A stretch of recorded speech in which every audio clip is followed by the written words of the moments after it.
They said she wasn't ready. The selection committee had spoken, and their message was clear. Caitlin Clark did not belong on the Team USA roster for the Paris Olympics. 12 spots. Her name wasn't on the list. The old guard had made their decision, and the sports world spent months either accepting it or arguing about it. Then she stepped onto the floor for her Team USA debut, and something changed, not gradually, immediately. The moment Clark touched the ball, the defense bent. She stretched defenders out to 30 feet, space that no one else on that roster creates. Veterans who had operated inside a controlled, deliberate system suddenly found room they hadn't seen in years. The offense found pace. The crowd leaned forward, and the question that had been theoretical for 12 months became impossible to avoid. Why wasn't she here sooner? If you've been tracking this story from the beginning, you already sensed something was wrong with that snub. Hit the like button and stay locked in, because what her debut revealed goes way beyond one training camp game. Selection Committee Chair Jen Rosati framed the Paris decision specifically around basketball criteria, not fame, not audience pull, basketball criteria. That framing mattered because it drew a clear line. This is about the game, they said, not the spectacle, not the business, the game. Clark's Team USA debut made that line complicated because she didn't arrive chasing spectacle. She arrived executing, every pass intentional, every defensive rotation sharp, every court read deliberate. This wasn't someone hunting highlights to prove a point. This was a player who read the system before the first whistle and then ran it. Veterans took notice. The body language shift was visible before the stat line told you anything. Players who had moved with measured caution found ease. Communication on the floor opened up. Off-ball movement adjusted in real time to her rhythm. Chemistry that typically requires weeks of practice was forming inside single possessions. When that happens at speed, it isn't coincidence, it's fit. The snub narrative rested on a belief that she wasn't prepared for this level. Her debut didn't just push back on that belief, it dismantled it, possession by possession. Without theatrics, without press conferences, without a single quote necessary. Here's the data point that makes this bigger than any highlight package. When Clark missed 2 weeks of Indiana Fever action with an injury this season, ticket prices for Fever away games collapsed in real time. The cheapest available seat for a Chicago matchup dropped from $86 to $25. In Washington, the floor price fell from $41 to $14. That data, reported by Yahoo Sports through TickPick, tells you something the political debates around her selection never could. She is not a manufactured storyline. She is a demonstrable, measurable economic force. And that force doesn't disappear when she changes uniforms. The snub positioned her as a product of the WNBA machine. League marketing, broadcast push. Rookie storyline carefully managed by the infrastructure around her. But the moment she stepped onto Team USA's floor, that framing evaporated. The league wasn't there. The Indiana Fever brand wasn't there. It was just basketball. And the game responded to her the same way it always does. That's the crack in the official narrative. Basketball criteria drove the Paris decision, we were told.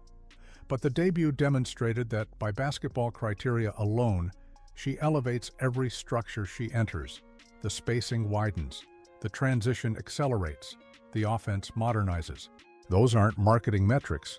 Those are basketball outcomes. And once that becomes visible on an international stage, the conversation about what was decided in Paris takes on a different weight entirely.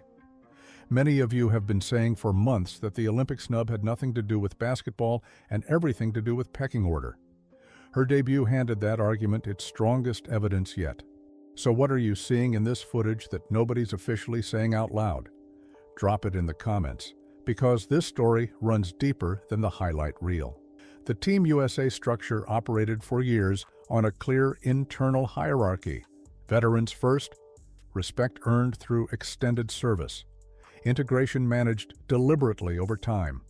That structure exists for legitimate reasons: cohesion, competitive standards, culture. But Clark's debut bent that structure without fracturing it. She didn't arrive demanding status. She arrived generating value. and the system moved toward her gravity organically. That is a different kind of power. Internal acceptance inside a closed competitive environment carries weight that external media coverage never reaches. When teammates clap before a shot drops, when coaches trust you with the ball in late-game possessions, when locker room body language opens rather than closes, that validation is earned inside the culture. It spreads through the ecosystem without press releases. It sticks. Post-game interviews carried careful language. Nobody said what everyone inside that gym witnessed, but the smiles were real. The shoulder acknowledgments were real. The eye contact was open. No distance, no coolness, no subtle exclusion. A player who arrived as a question left that facility as a recognized contributor to something larger. Now here is where the conversation moves from basketball performance to institutional power. Her debut reached beyond domestic audiences. International engagement spiked. Highlights trended across markets that the WNBA has spent years trying to penetrate. Analysts who devoted significant airtime to questioning her fit pivoted their language within days. The same voices that said "on too soon" started framing it as overdue. That kind of reversal is not coincidence. That is influence proving it crosses geographic lines without asking permission. When an athlete's pull demonstrates that kind of portability, when she elevates any structure she enters regardless of what uniform she's wearing, the leverage architecture in professional negotiations shifts. Broadcast discussions change. Collective bargaining arguments develop new anchors. Sponsors recalibrate what they are actually paying for. Owners run different projections when they see how sharply ticket prices respond to a single player's presence or absence. The math governing professional women's basketball just acquired new variables, and those variables have her name on them. The selection committee said basketball criteria drove the Paris decision, but criteria are evaluated inside context, and the context after her Team USA debut is fundamentally different from the context that existed when that roster was assembled. Miscalculations at institutional levels do not quietly disappear. They become reference points. They show up in future arguments. They follow decision-makers. If this kind of analysis is what brings you back to this channel, consider joining as a member. Your support is what keeps us digging into the dynamics that are actually moving this league. What Clark demonstrated across that debut was not anger, and it was not theater. It was controlled response, quiet execution, every possession functioning as evidence rather than argument. That form of credibility is more durable than any statement she could have made publicly because performance-based proof does not require interpretation from outside voices. The footage is self-contained. Defenders scrambling at 30 feet. Veterans restructuring their movement to sync with her rhythm. Teammates already reading her release before the shot leaves her hand. The players sharing that floor with her understand who sets the tempo. That recognition, earned inside competition, not granted by a marketing department, carries leverage that will follow her back into every negotiation this league conducts going forward. The Olympic snub no longer functions as a statement about readiness. Viewed through the lens of her debut, it reads as a miscalculation made before the complete picture was visible, and the picture is still developing. Her Team USA debut didn't close a chapter, it opened one. The leverage she built on that floor travels back with her into WNBA contract discussions, broadcast rights conversations, and every argument about where professional women's basketball positions itself next.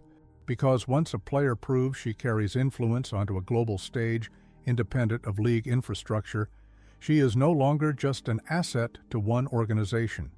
She becomes a variable that the entire ecosystem has to account for. Subscribe and turn on notifications, because the next move in this story is already forming, and you need to be here when it surfaces.